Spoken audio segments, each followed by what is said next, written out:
This video was made possible by Clove Technology. Visit clove.co.uk. Look, this isn't a dig at Sony by calling this one of the best phones you'll never use.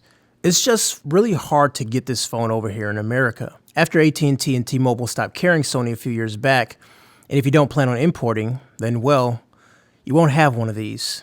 But Sony has really been crafting some amazing phones these last few years, which means it's really hard to keep up, and pretty much their Z line looks the same since the beginning. I'm Kevin the Tech Ninja, and this is my review of the Sony Z5 Compact.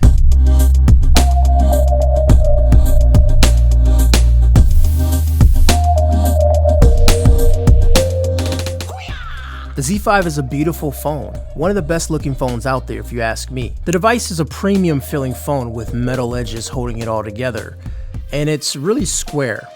I have the compact version, so it's easier to hold compared to the larger standard version. Now, the phone size is only 4.6 inches, but still managed to weigh 4.87 ounces due to the glass and aluminum build. The non-compact version is 5.2 inches with a 1080p display and 3 GB of RAM, and everything else is pretty much the same. The phone feels very solid and sturdy in my hand.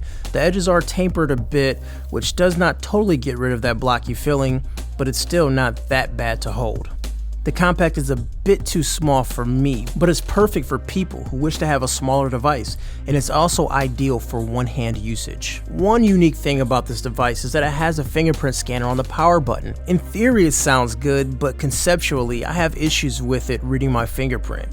I find myself getting pretty frustrated with it, and I ended up turning it off after a few days. It was that bad. But when it did work, it was super quick, just like the Nexus and iPhones. I think a lot of manufacturers should take note from Sony when it comes to water resistance. Sony still recommends that you do not submerge it or expose it to salt water or pour hot drinks on it. You know, the norm. So on to the nitty gritty. On the left side, there is a SIM and SD card slot, and on the front is the 4.6 720p display. Yes, 720p. Do I miss having a higher resolution? Yes. When watching YouTube videos, I can't dial into 2K or even 1080p for that matter, and this does make a big difference. But everything else in the OS does look fine. But remember, on the non-compact version, you have a 1080p display, which is better for media consumption. It's rocking a tri-luminous display, whatever that means. But what I can see is that you get some pretty sharp and accurate colors, and also the viewing angles are really nice. And that display gets very bright. A very good panel that's up there with the likes of Samsung and Apple. One thing I will have to admit is that it does have a hint of blue, and it doesn't make the screen look bad, but it's just a bit cooler than I'm used to and that I like. After using the device for around 5 days, I started to notice the back is scuffing up really bad. Now, I don't treat this phone any differently than any other phones I've have. You know, I put this phone in my pocket away from keys and coins and sand and dirt. I mean, I have a pocket dedicated just to my phone. However, the back has some scuffing on it. Now, it's not etched into the back, but it's still a real eyesore.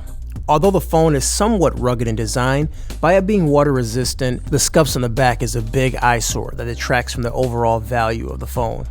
The A10 processor backed with a 430 GPU and 2 GB of RAM gives it some very decent specs. The larger Z5 has the same specs but 3 GB of RAM instead, and also on board, they both have 32 GB with a micro SD card slot for expansion.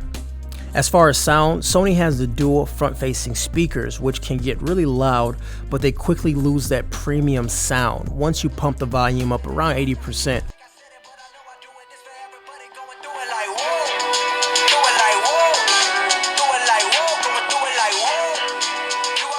It starts to sound very tinny, and that richness is gone. The software they provide you gives you some EQs, which for a lot of audiophiles, they would really love that. You can really dial in and affect the lows and highs, but I still couldn't find that perfect combination that would get me that sound even at higher volumes. The phone comes with a 2700 milliamp battery.